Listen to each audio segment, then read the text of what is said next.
Miss Lizzie.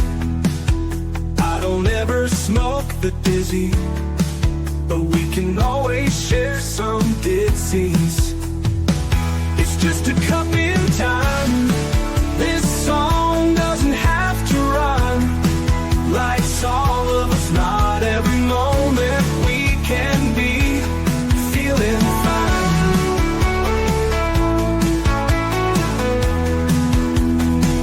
I wanna share a moment, just a second if you will, maybe even a cup of thrill. We could share this performance. It's tea time, come sit with me. Oh, welcome guys, Miss Liz in the house, and we have another returning guest in the house, and it's been about 2.5 years. We were just talking in the background, me and Michael.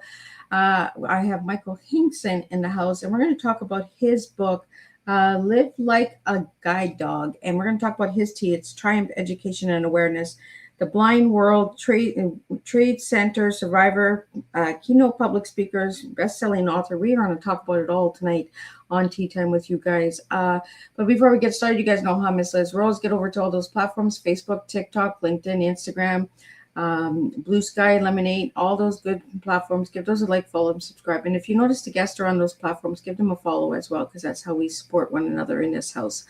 Also, jump over to the podcast apps: Podbean, iHeartRadio, Listen Notes, Deezer, Spotify, Apple Podcasts, all those good platforms. Give those a like, follow, and subscribe as well. Miss Liz is on all of those as well. Then jump over to babyboomers.org. Miss Liz has been partnering with them about 4 years. And if you're looking to be on different podcasts, they have some incredible podcast shows over there as well. You can pitch yourself and get yourself featured on those shows as well. So let's start with disclaimer and then a beautiful intro. And then we're going to get Michael in here and we're going to have some fun with all of you guys tonight. Disclaimer for Miss Liz's Tea Time live show. Miss Liz's Tea Time is a global platform dedicating to sharing real life stories, diverse perspectives, and meaningful conversations that inspire awareness, healing, and connection. I'm Miss Liz is going live using StreamYard. Before leaving a comment during the live broadcast, please grant StreamYard permission to display your name at StreamYard.com. Please be advised that all the content brought forward during any Tea Time show is presented in good faith. However, discussions may include opinions, beliefs, and perspectives that do not necessarily represent the views of Miss Liz or the Tea Time platform. Information shared by guests is based on their own experience and is perceived to be accurate at the given time of airing. All guests, viewers, and participants are responsible for using their own good judgment when considering any action or decision that may relate to these discussions. Some episodes may cover sensitive topics, including but not limited to trauma, abuse, grief, mental health, and other emotionally triggering subjects. Listeners' and viewers' discretion is strongly advised. Tea Time with Miss Liz is an open discussion forum designed to offer insight, inspire awareness, and create connection. It is not a substitute for professional, medical, legal, or therapeutical advice. If you require professional support, please seek assistance from qualified professionals or trusted resources in your area. If you have any questions regarding this disclaimer or the content of the discussion, you are welcome to contact me, aka Miss Liz, directly at my email at bookingmissliz@gmail.com or check out my link tree at Miss Liz's Tea Time. By choosing to participate in, comment on, or view these live shows, you acknowledge and accept this disclaimer. Your participation is entirely voluntary. I, Miss Liz, welcomes you to join the conversation with an open heart, and if at any time you feel like this platform is not right for you, respect your wishes and decision and welcome you back whenever you are ready. Tea Time with Miss Liz is serving truth and awareness one cup at a time. Well, welcome to Tea Time with Miss Liz, where every conversation reminds us that courage is not the absence of fear. It is the ability to keep moving forward with trust, awareness, and purpose.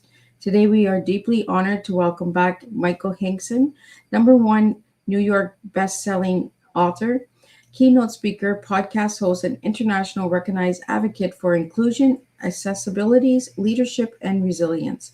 Blind since birth, Michael has spent his life challenging assumptions about what people with disabilities can achieve. His story became known around the world after he survived the September 11th attack on the World Trade Center alongside his guide dog, Roselle. Their remarkable partnership became the heart his best-selling book, Thunderdog, a powerful story of trust, teamwork, calm under pressure, and the extraordinary bond between a man and his guide dog. Michael's work, however, reaches far beyond one historic day. Through his book, speaking, advocacy, and podcasting, he continues to challenge the way society thinks about blindness, accessibility, leadership, fear, and human potentials. His book, Live Like a Guide Dog, offers another powerful perspective, reminding us that guide dogs live with quality we can all learn from: trust, focus, patience, adaptability, and the ability to move forward without being controlled by fear. Today, we'll explore Michael's lifelong experience of blindness and independence, the extraordinary partnership between Michael and Roselle, surviving September 11, and the lessons that follow, how trust changes the way we face uncertainty, challenging misconceptions about disability, accessibility, inclusion, and creating opportunity for everyone. The wisdom behind Live Like a Guide Dog.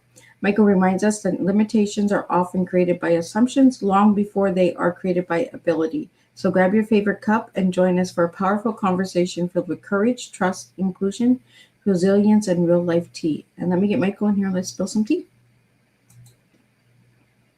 Welcome, Michael. Thank you. And it should be a teacup if you're going to bring in a cup, but that's okay. Do we got you? Do we got you? I'm here. Hello. There we go. I There we got go. you. And as I said, if you're going to have a cup, make it a teacup. A good teacup, right, Michael? Good teacup. That's it. Well, is this the time to say I hope I don't alienate anybody, but I'm a tea drinker, but that's okay. So, Michael, for the people who haven't seen your first tea time together with me, share a little bit about who Michael was as a little guy and who Michael is now. I was born in February of 1950, and I was born actually 2 months premature. I guess I was in a hurry. I've always been kind of in a hurry. But the result was that I was put in an incubator, and although medical science wasn't willing to accept it, Dr. Arnold Patz from the Wilmer Eye Institute at Johns Hopkins had already said, if you give a premature baby a pure oxygen environment, you could cause them to have their retinas not develop properly, and that's what happened to me. And so at the age of 4 months, it was discovered that I was blind. And the first thing the doctors told my parents to do was to send me off to a home for handicapped children, because no blind child could ever grow up to amount to anything. And my parents said, absolutely not. He can do whatever he wants, and we're going to give him that opportunity. And they brought me up with that attitude. And somewhere along the line, they told me what the doctors had said, and they told me what their opinion was. And they said, you can do what you choose to do. And I grew up believing, and the National Federation of the Blind espouses the same philosophy: blindness isn't what defines me. What defines me is what I do and how I do it, and what I choose to do with my life. So blindness isn't the problem. Societal attitudes are the real issues that we face. And I grew up believing that, and I've done that for my entire life. So, Michael, when did you, as an older gentleman, when did you realize that you could do anything possible? I've kind of always believed I could do anything possible, although there were times that I couldn't do things because I couldn't find the technology or the whatever to do it. So, for example, for the first 27 years, let's see, is that about right? First 26 years of my life, I'd say 27. I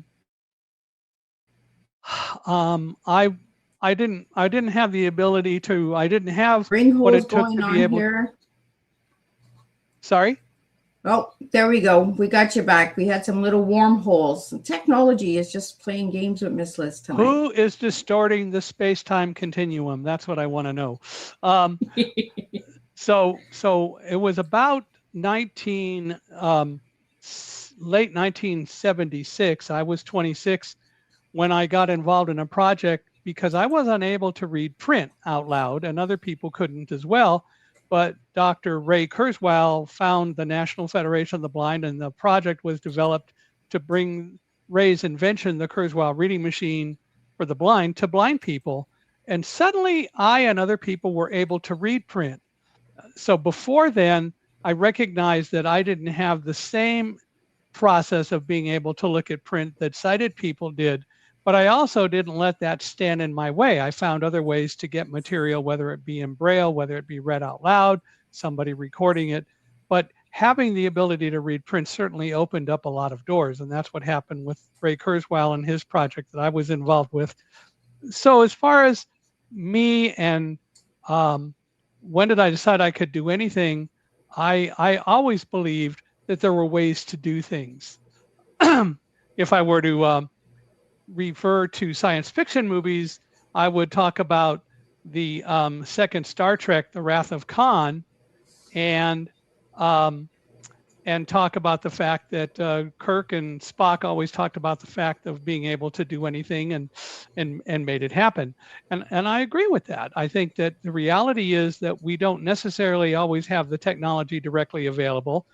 Over the past several years, I've talked about blind people being able to drive cars. Ever since Mark Riccobono drove a Ford Escape, specially modified with technology to give him the information that he needed, but he was able to drive it around the Daytona Speedway before the Rolex 24 race in 2011.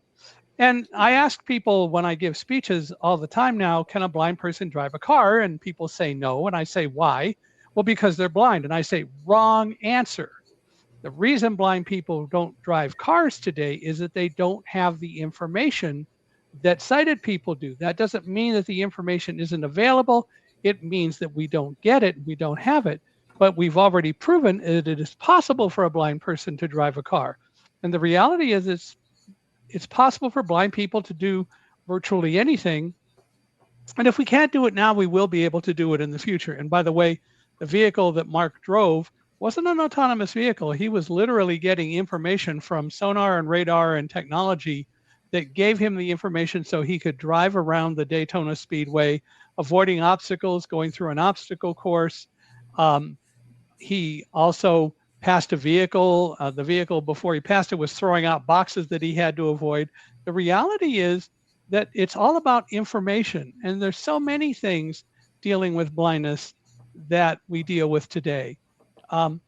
In 2023, I was at a hotel, and I won't go into all the details of the hotel, except that I had been awarded a prize to attend the Kelly and Ryan Live After Oscar party. And I took my niece and nephew, and we were at the Hollywood Roosevelt Hotel. About 3 o'clock in the afternoon, we went upstairs to drop off our luggage. And we were coming back down the main stairwell from the third floor to the first floor, which was a very open stairway. You could see all the way down. And suddenly people started screaming. And I asked my niece, what's going on? And she calmly said, well, we just lost power in and around the hotel, and people are screaming about it. Because sighted people are so addicted and so fixated on having light as they demand it, that when something changes, it causes them to become fearful. And people were afraid, even though it was 3 in the afternoon, plenty of light coming in through the windows, it wasn't what people wanted. And I started to think about that. And later I wrote an article about it, because what I realized is we have to change our term for disability. Disability is not a lack of ability. Of course, my diversity friends tell me that it is. And my response is, if you say the disability is what it is because it's got dis at the beginning of it, then my response is, what about discern, discrete, disciple, and other things like that? The fact is, dis has nothing to do with it. Disability is not a lack of ability. Disability is a character that every single person on the planet has. It manifests itself differently for different people, but it is not a lack of ability. And the fact is that most people have eyesight, but they're light dependent. You guys are light dependent. You don't do well without a lot of light. Ever since Thomas Edison invented the electric light bulb back in 1878, we have worked really hard to make sure that people have light on demand. Nothing wrong with that. But don't denigrate the rest of us who don't happen to necessarily see with sunlight.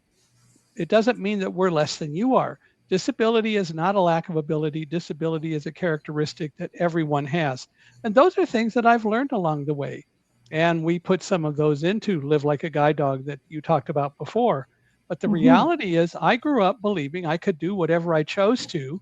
And if I couldn't do it immediately, we'd figure out a way to do it, or it would come later. And I continued to function. But I refused to be put down or allow myself to complain and groan simply because people can do some things that I might not be able to do, because the reality is we all have gifts and we can all do things that other people can't do. Absolutely. So, Michael, let's get into the guide dogs. We'll get into Roselle, but let's get into how many guide dogs you've had in your lifetime. I got my first guide dog, Squire, in 1964. He was a golden retriever. I had him until 1973, and then I got my second guide dog, another golden retriever. His name was Holland. We love geography. And I had Holland from 1973 through 1986. And then I went and got my third guide dog, Klondike. Again, geography, right?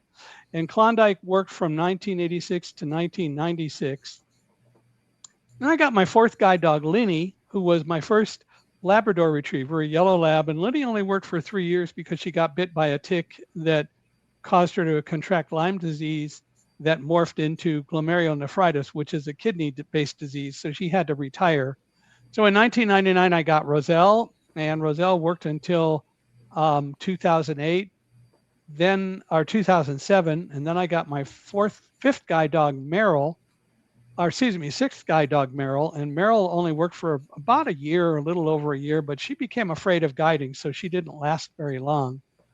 And then in 2008, I got Africa, who was my seventh guide dog, who was a yellow lab. And Africa worked until February 9th of 2018, and then went to live with her puppy raisers. And she walked out the door, didn't even give me a backward glance. That's gratitude for you. But 2 days later, I went up and I got my eighth guide dog, Alamo, who is a black lab. He's my first black lab. He's a cutie pie, very bright. And I've had Alamo since February 2018. And I love to say he was my birthday present because we graduated on my birthday, February 24th, 2018. So Alamo has now been working for the last 8.5 years, which is cool. Wow. So and he's doing really well. So out of all those guide dogs, what did they teach you about yourself? They taught me that teamwork is extremely important. They taught me that we can work together. And working with a guide dog is incredibly much about building a team with two creatures who speak different languages and who have different thought processes. I know that the dog expects me to be the team leader and be responsible, and I have to pay attention to the dogs. I have to monitor them. I have to understand them when they're not feeling well. I have to support them. I have to be the confessee. I'm the one that they come to when they have a problem, and I have to figure out what it is because they don't necessarily know how to tell it to me. But the other side of it is that as a team, we work together and we each have a job to do in our process. Contrary to what sighted people think, because people say it to me all the time, guide dogs don't lead us around. My guide dog, Roselle, did not lead me out of the World Trade Center. My guide dog, Roselle, guided. That is to say, her job was to make sure that we walked safely. And if there were obstacles or whatever that got in our way, she would stop or go around them. But it was my job to know where to go and what to do and how to get there. And I spent a lot of time because I understood that. I spent time working in the World Trade Center before even really using Roselle. I left her in the office and I'd walk around with a cane to really learn the facility, to talk to the fire department, to Port Authority security people, the New York police, and so on, to learn everything I could about not only emergency preparedness, but where things were in the World Trade Center. Because I also knew that as the leader of the office, I was the Mid-Atlantic Region sales manager. It was my job to be the leader. And so I had to do what any leader would do. The difference is I don't read signs and do things like that. So I had to truly learn stuff. What I didn't realize until September 11th was that was creating a mindset in me because, as people always say, knowledge is power. And I gained a lot of knowledge. And on September 11th, that mindset kicked in and I was able to function, help other people in terms of getting out, doing other kinds of things that needed to be done, and working with Roselle to make sure that we walked out safely. And there were times that Roselle couldn't even work as a guide dog because the stairwell was so crowded that she had to walk at heel.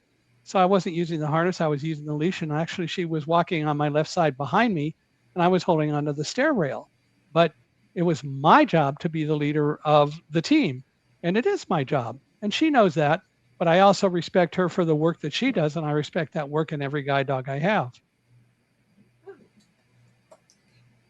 Well, Michael, we got some questions that are coming into the studio, and I'd like to get the first one out to you. The first one comes in from Tools for Everyday Living. Michael, what is the first lesson your guide dogs taught you about trusting yourself?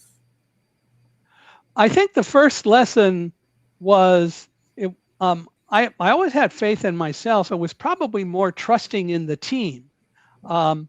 But I think if you were to talk about trusting yourself, it was learning how to focus and stay calm. So there were times that I would be working with my guide dog. I remember one time I was working with Roselle. We were working at the time for Guide Dogs for the Blind, and we went to the Oregon campus, and I was staying at an apartment that the school had rented. And I went out for dinner, and I couldn't find my way back to the apartment afterward. And it was a pretty panicky, potentially speaking, situation because I couldn't figure it out. And Roselle didn't know what I wanted. I finally realized I had a GPS system and we figured it out. But what I learned from that is I need to stay focused. I can't comment. I can't not comment. I can't panic. I have to focus and stay calm for the dog. Because if I start to panic, the dog's going to panic. And my job is not to panic, but rather to figure out what's going on, figure out how we deal with it, and then get us where we need to go and give the dog direction. So between my talking GPS system that I eventually realized I was carrying and using something called structured discovery, which allowed me to kind of step back and look at what was going on and figure out where we were a little bit, we got back to the apartment and had a good night's sleep. Thank you very much. But it's all about staying focused and learning not to panic and learning not to become frightened, because if I do that, that's going to affect the dog. And one of my firm beliefs is I've had guide dogs primarily that have lasted a long time working because I stay calm, I keep them calm, I encourage them, but I don't let them get stressed out because I don't get stressed out. And that's because I've learned that from the dogs. So, Michael, we have another question here from Polar Bear Parliament, and it's how did Roselle personality influence the way you approach difficult situations? Polar Bear Parliament, that's cute. Right? Okay, yeah. So, well, she was very focused and probably as focused as any guide dog I have ever had. And that helped me because I knew that if I were going to keep up with her, I had to stay focused as well. And that's part of why I spent a lot of time learning about the World Trade Center, learning about what to do in different kinds of situations, learning how the World Trade Center behaved, learning what the fire department did in emergencies and so on. So she was focused, and that set a good example for me. And I believe very much in dealing with examples. And I will never denigrate my dogs for the job that they do. If they screw up, we're going to talk about it, but not in a horrible or mean way. What we do is we fix it. Mostly they don't screw up. If there's any kind of screw up, it's because I don't figure something out that I need to, but we go back and figure it out. But it's important for the dogs to be able to focus and for me to encourage them to stay focused to do whatever it is they have to do. So it is a symbiotic teaming relationship by any standard at all. You know, it's an incredible teammates, right? Oh, sure. Exactly right. And it should be. We're a team. We each have a job to do, and it's vitally important that we each respect the other's job. And I constantly realize and recall that we each have a job to do. And as the team leader, I have to be the first to respect the teaming relationship and the job that each of us has to do. Well, we have another question, and this one comes from Rick Albert, and it's how much of being prepared for emergency comes from training and how much comes from mindset? It's kind of both. I think, though, that it starts with a mindset that says, I want to be prepared, and I learn that it's necessary to be prepared. When people talk to me about what do I take away from September 11th, it is what happened on September 11th validated everything I've known and learned about myself and learned about being blind. And the reality is that I believe it's so vitally important to prepare for emergencies. I think that anytime any of us are going to spend any amount of time in a place, we should learn all we can about what the emergency evacuation procedures are. We should learn where all the exits are. And I mean all the exits. You never know what exit you're going to have to take. I've given a number of speeches and I've stood up on a stage talking, and I've talked to people about where emergency exits are, and they tell me about the ones behind them that'll take you out of the room where we're speaking, the auditorium or whatever, and I say, are those the only exits? Well, usually there are curtains across the front of the room. And you know what? Behind those curtains are also emergency exits that speakers and other people go out to avoid the crowds to get to other places in the building. And I always want to know where those are because I'm aware that they exist. It's important to know where all exits are because you never know what you're going to have to use. Absolutely. You know, and that doesn't just come to an event like September 11th. That comes for every single day of your life, right? The bottom line is that we need to be aware. One of the things that I learned in college, and by the way, I have a master's degree in physics and a secondary teaching credential, but almost from the beginning in my freshman year, one of the things that I heard a lot from my professors was pay attention to the details. So for example, they said, you can figure out mathematically how to answer a question, but if you don't do it right, the units won't calculate properly. For example, if you're calculating acceleration, it has to end with feet per second squared, meters per second squared, or whatever. And if you can't get the units to balance and match, you haven't solved the problem the right way, even if you get the right numbers. The fact is, we should learn to pay attention to details all the time. And I work at it. And I've had a few lessons where I didn't. So for example, one of the first speeches that I gave was in Florida at a new Ritz-Carlton hotel to Federal Express.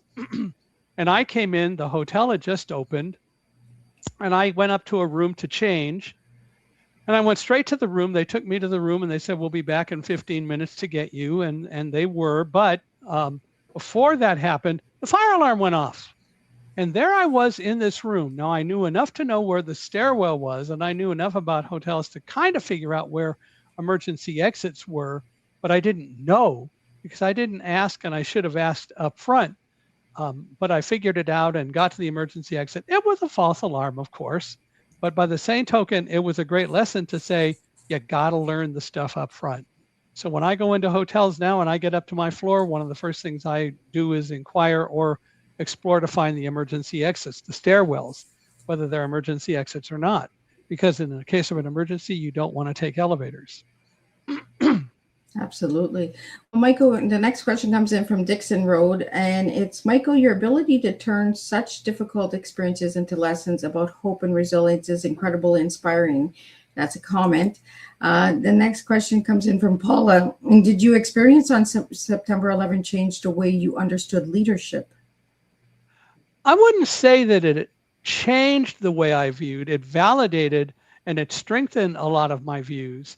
And I would say it has helped me refine my view of leadership. So, you know, what is a leader? A leader isn't necessarily a boss, and a boss isn't necessarily a leader.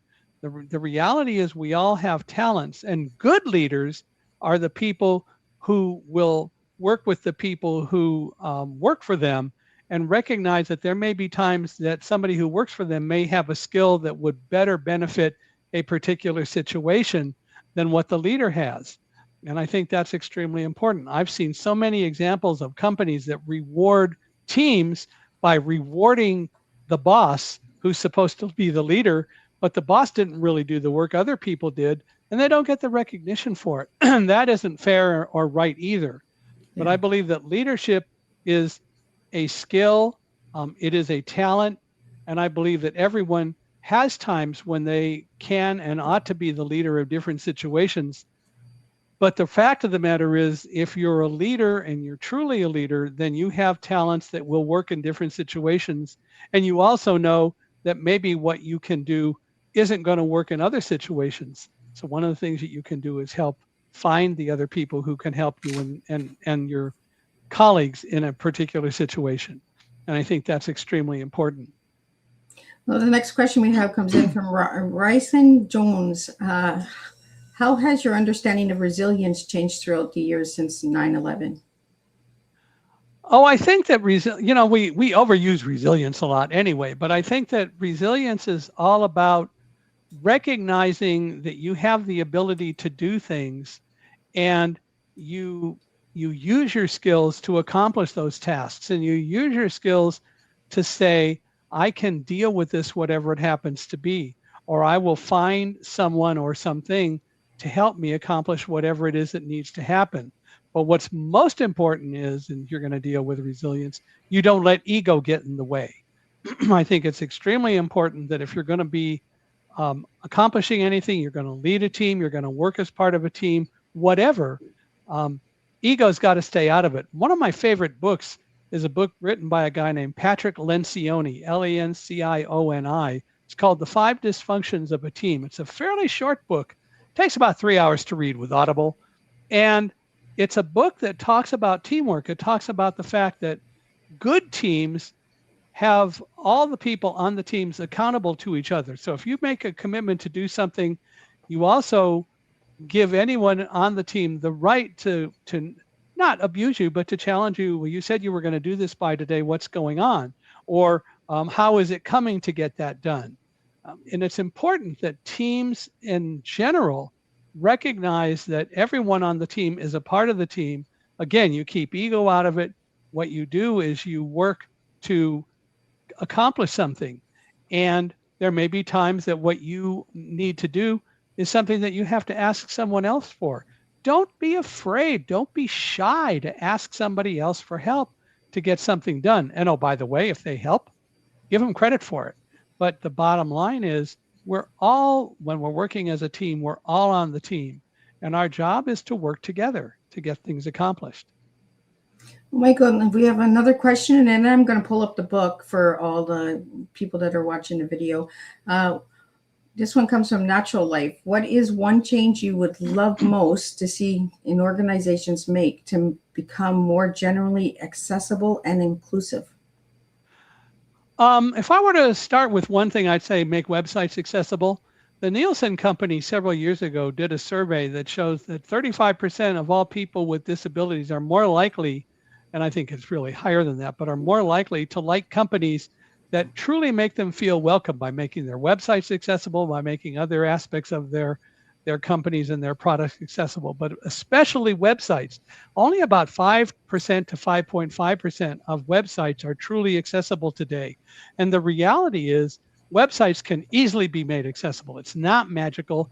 There are guidelines from the World Wide Web Consortium to help you do it, but people don't do it because they're not taught, their developers are not taught, or they think it's way too expensive. And it's not if you make it right from the outset a priority to make the website accessible and make it inclusive for everyone.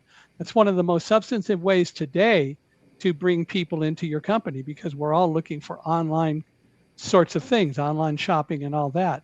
And so we really should do whatever was necessary to make websites accessible. I worked with a company for 5 years called Accessiby. Accessiby is a company that started out with a widget, an online AI technology to make websites accessible that sort of worked. It didn't work in all cases, but Accessiby has evolved over the years, and they're very good at making websites accessible today because they do a lot more than just using an AI widget. They have coding people and other technologies to help truly make websites more effective and more inclusive than they were and than they are.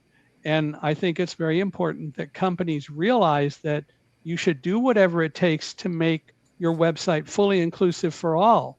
The CDC says that 25% of all people have some sort of disability. They may not be able to use a mouse. They may not be able to hear videos, which means there needs to be captioning. They may not be able to see the videos, which means that there needs to be talking. As I said, some may not be able to use a mouse. And so there are other ways to accomplish what you do with a mouse. But the website has to make itself, or be made to make itself accessible. And that is something that we should do across the board. And these are little things that people can change, Easily. And having guests like you, Michael, bring the attention to the organizations out there, like creating different websites for people, for all individuals, not just the site ones, right? Right. So I have a question for you, Michael. You have a best-selling book called Thunderdog, and then I have Live Like a Guide Dog. Those are two separate books, correct? I'm sorry, say that again. The Thunder Dog book is different than Live Like a Guide Dog, correct? Right. Thunder Dog was published in 2011. Live Like a Guide Dog was published in 2024. Thunder Dog is really about my story with Roselle. But it isn't just the World Trade Center. There are a lot of lessons about blindness in Thunder Dog. But in 2024, well, let me go back. In 2020, I realized that with the pandemic coming, there was going to be a lot of fear. And I wanted to write a book to do something that I hadn't really done when I had been speaking, which is to teach people how they can learn to control fear. And so I and Carrie Wyatt Kent began working on Live Like a Guide Dog.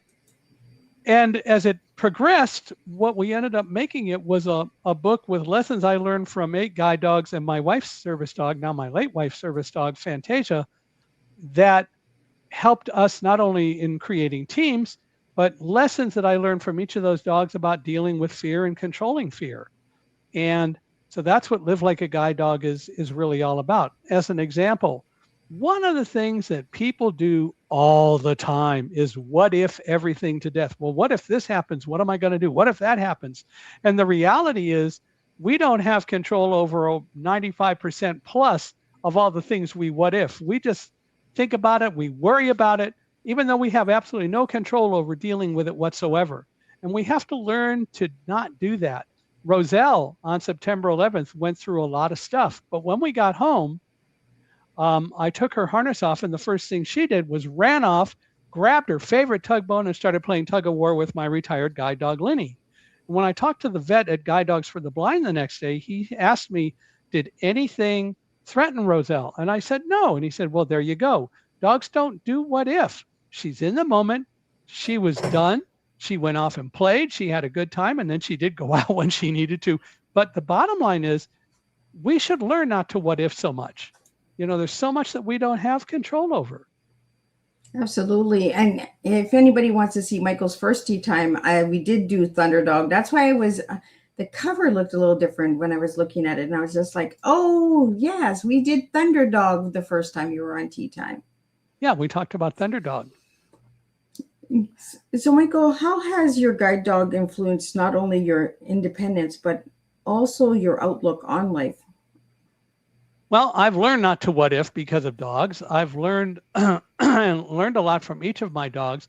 I've learned a lot about team building. I tell people that I've learned a lot more about team building and managing life from working with 8 guide dogs than I've ever learned from Ken Blanchard, even Patrick Lencioni, who I mentioned earlier, Tony Robbins, Brian Tracy, and all those people, because working with a dog really is putting it into action. And I have to do it right or the team won't work. And the dog is going to get stressed and won't last very long. And so I've learned that the reality is we can work as a team if we both try, but it's up to me to set the tone and for me to start the process and keep the process going. And my dogs have helped me do that in so many ways. So, Michael, you mentioned your late wife. Did she have a guide dog as well?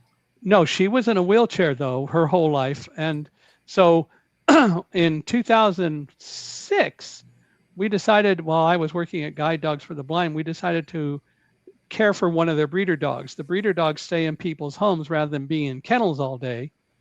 And we went over one day to look at 4 different dogs, and the breeder, the head of the breeding department said, I have a dog that I think would be the right one for you, but I've got 4 I want you to look at. And the first one was named Fantasia, who Marina thought would be the dog that we would take. Well, Fantasia came into the room, took one look at Karen, and jumped up in her lap. And that was it.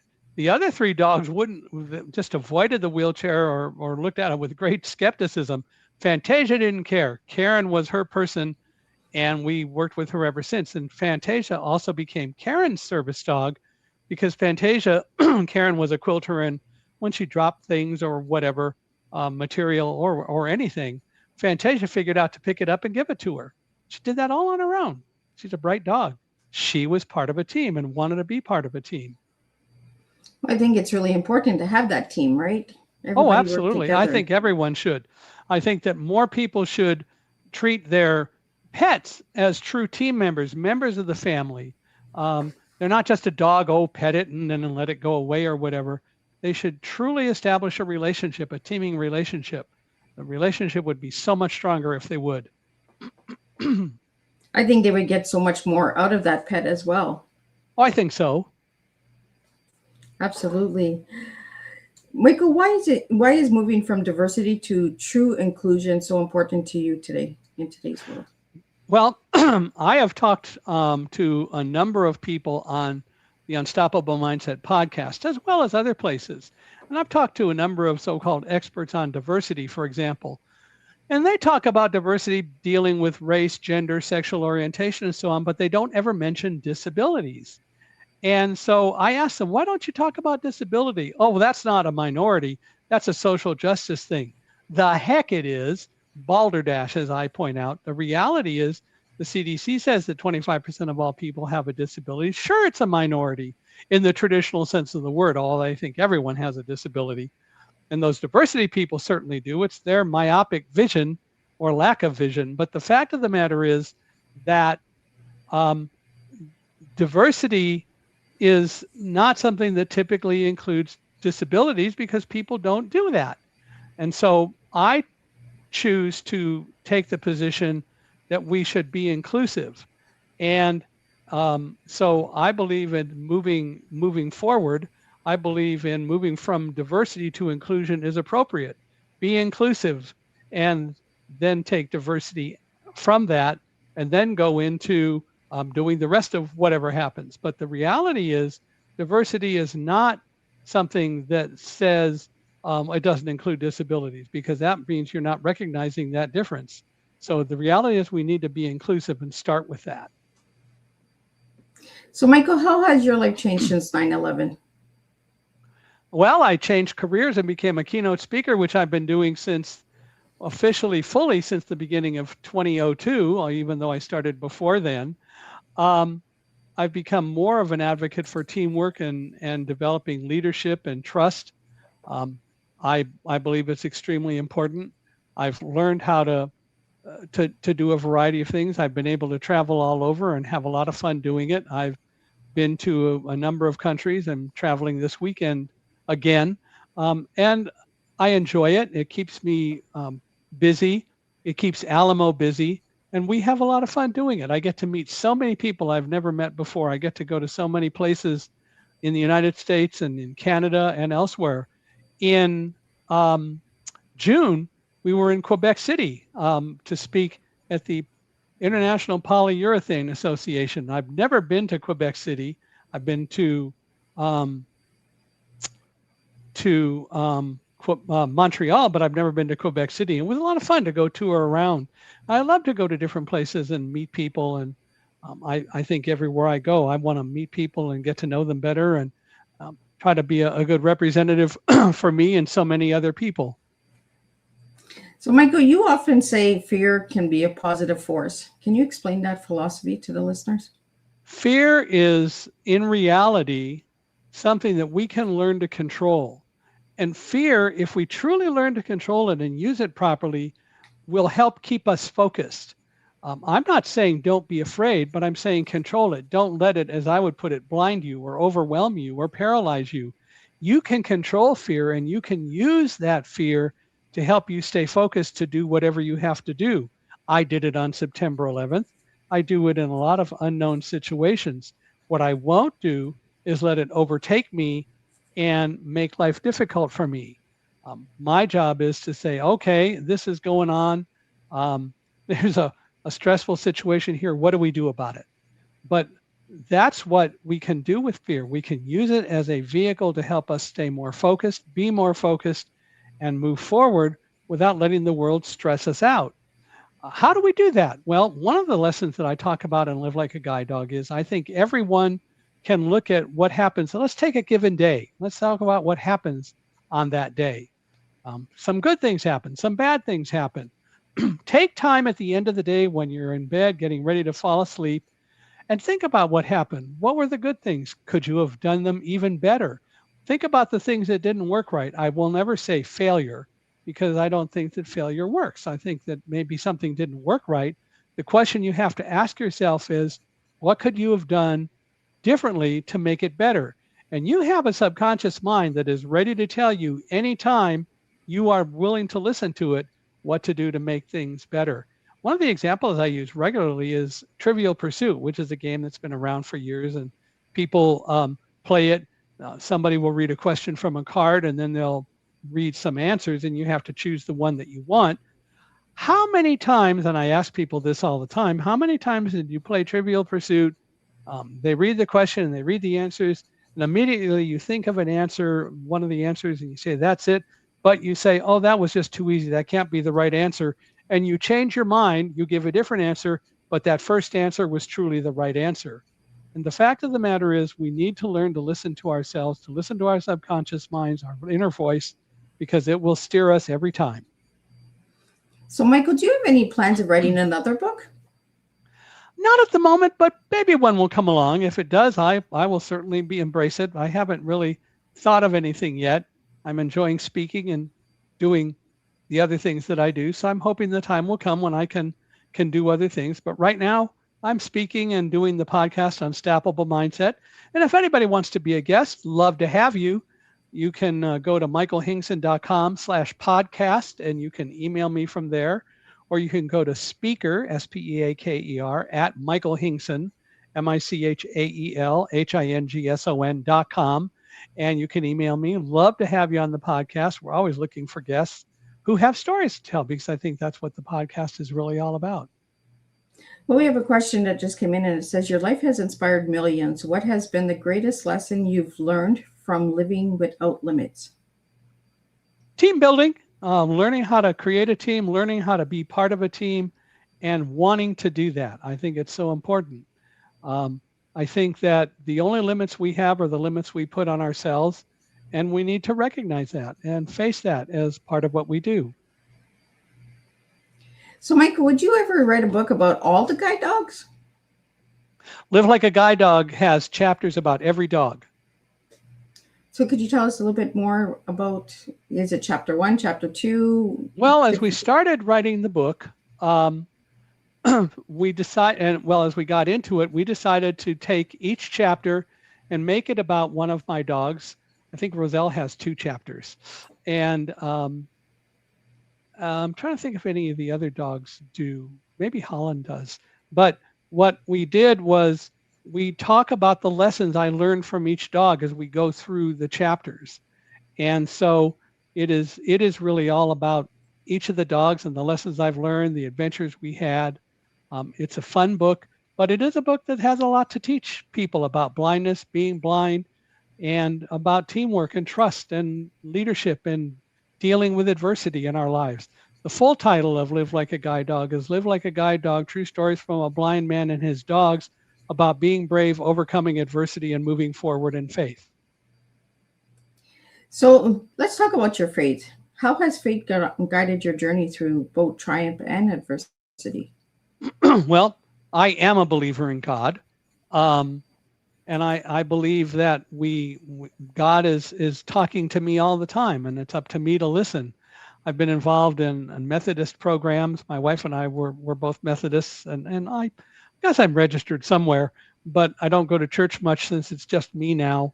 She passed away in November of 2022. We were married for 40 years, lots of great memories. And as I tell people, I have to continue to be a good kid, because if I'm not, I'm going to hear about it from her. She's going to beat me up or do something, I'm sure, wherever she is. So I got to be a good kid. I don't even chase the girls. Well, they're not chasing me either, so it's okay. But anyway, I've always believed in God. I believe that God is there. And if there are people who don't believe in God, that is their right. And I'm not going to condemn them for it. It's not my place to do that. But I believe in God. I believe that God talks to me. And in Thunderdog, we even talk about that some, because there was a time in Thunderdog when I specifically heard God's voice. When I'll brought it up, I'll tell the story. When Tower 2 began to collapse, my friend David turned and started to run away. And I turned Roselle around 180 degrees, and we started running away from Tower 2 as it was collapsing. And the first thing I thought of was, God, I can't believe that you got us out of a building just to have it fall on us. And as soon as I thought that, I heard in my head, as clearly as you hear me now, a voice that said, don't worry about what you can't control. Focus on running with Roselle, and the rest will take care of itself. And I also had this absolute sense of peace and conviction that if we worked together, we would be fine. Was that God talking to me? Yes, I believe it was. It wasn't anybody else because I didn't say what I said out loud. So I believe that's the case. I believe that God is part of our lives, and it's up to us to accept that or not. And it's up to us to learn. But I think that the opportunities are there, and it's up to us to take them or not. So, Michael, since September 11, have you seen any changes in the safety protocols of exiting buildings? Oh, I think there have been some. I haven't seen a lot specifically, but I haven't been in very much in tall buildings. I know there was discussions about people in wheelchairs having better escape chairs or things that they can be put in to go downstairs and be helped downstairs. I think there have been safety improvements. I think there's also been a lot more, especially with tall buildings, to not only keep the building safe, but to observe what goes on around them so that if another airplane is coming toward the World Trade Center, I'm sure that there are some other things that I don't know about that will help keep the building safe. But I believe that we learned a lot from September 11th, and I am sure that people put things in place. I don't necessarily know a lot about them. I haven't been told about them. And some of them I'm sure are kept quiet for reasons, but that's okay. So, Michael, have you connected with any of the individuals that were in the towers with you since September 11th? I've seen David Frank, my colleague, several times. I haven't seen him for a while. Last time I checked, he was selling real estate, but I haven't seen him for a while. I've talked to some of my other colleagues. They weren't in the towers mostly that day, but I keep in touch. But yeah, we try to keep in touch with people. And what has decades of speaking around the world taught you about resilience and human connection? That we can do it. I know that I've learned a lot about traveling throughout the world. I've been to a variety of countries, as I said, and I believe that we all are on the same planet. We're all part of the same world, and we need to all respect each other. I won't look down at anyone or toward anyone. I believe that we all are in this together, and people are more likely to accept you and be satisfied with you if you treat them right too. Well, Michael, I've got some lightning bolt questions here for you. So just some quick answers. Guide dog walk or a quiet evening at home? Both at different times. Oh. Typically, I do like to walk with my dog, but right now it's pretty hot outside, so we don't do a lot of walking. And I like quiet evenings at home. I like to read. I have a long island in my living room, and I will put on a book and walk around the island, and I'll get 10 or 15,000 steps in just walking around the island. But I also work with Alamo, and we get to exercise and do things as well. So afternoon or evening, what do you prefer, coffee or tea? Tea. And what's your In the morning. What's your type of tea that you like to drink, Michael? PG Tips tea is my favorite. A British relative of Karen's came over and brought us a box of PG Tips tea many, many years ago, and we both adopted it, and I've liked it ever since, and now I can get it on Amazon, so I like PG Tips tea. And one word that defines courage for you? Faith, staying calm, and working to help other people. And what brings you the greatest joy today? Being able to be around people, living life is probably the most important thing, and having a guide dog and my other friend Stitch, who is a 16-and-a-half-year-old calico cat who stays with us. How long have you had the kitty cat? Did we talk about kitty cat before? Not on this particular podcast. We adopted her in 2015. We lived next to some people in another apartment. We were living in an apartment down here in Victorville at the time, and I didn't know that the apartment next door to us had a cat, but Karen did, because every time she would go out, if the cat were up in the window, they would have conversations. One day we came back from doing something, and we noticed that the doors to the apartment were open and furniture was being carried out. And so Karen went over to check that out. I took some things in that we had to get into the house, and I came back out and learned that the wife had died in December of 2014, which we knew, but we didn't know that the husband had decided to go live in an assisted living facility. And so the result was that um, his sister and his caregiver were moving out all of his furniture, and he had already gone to be in the assisted living facility. And Karen happened to say, "What about the cat?" Well, they said, "Well, do cats run away?" Because all the doors were open. And Karen said, "Yeah, they can." Well, the cat hadn't run away. The cat was hiding under a couch. And Karen said, "Well, what is he's going to take the cat, isn't he?" And they said, "No, he doesn't want anything to do with the cat." He said, "Just take the cat to the pound and get rid of the cat." Well, Wow. Karen said, "Absolutely not," because we knew the cat was about 5 years old. And so we said, "We'll find it a home," because we knew that we didn't really want to have a cat in the apartment, because we had two Labrador retrievers. We had Africa and her mother, Fantasia, who was Karen's service dog. I didn't mention that Africa was actually from Fantasia's second litter. So that was kind of fun. We had mom and daughter. But anyway, we said we would take the cat and find it a home. Is the cat okay around dogs? And they called, and the husband said, "Oh, yeah, absolutely." Well, we said, "We'll take the cat." We took the cat into the apartment. And the cat wasn't really happy with two big dogs staring at her. But within a couple of days, everybody settled down. Everybody was having fun. But before we took the cat, I made the big mistake, I love to say, of asking what the cat's name was. And again, we had just planned on having it long enough to find a home. But I asked the cat's name, and they said the cat's name was Stitch.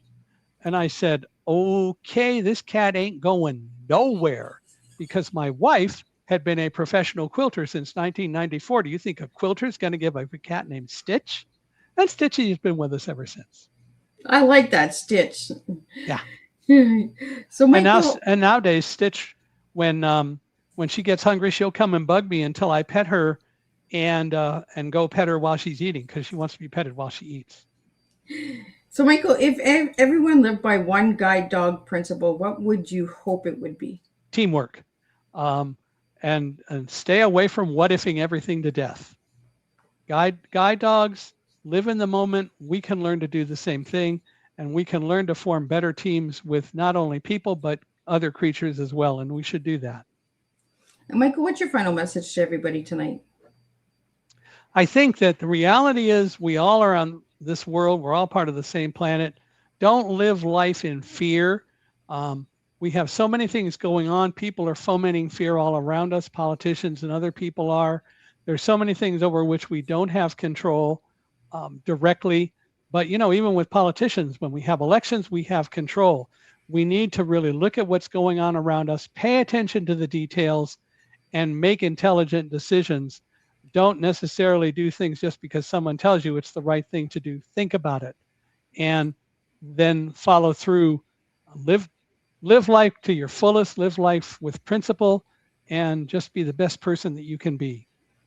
And Michael, where can people get your book, Live Like a Guide Dog?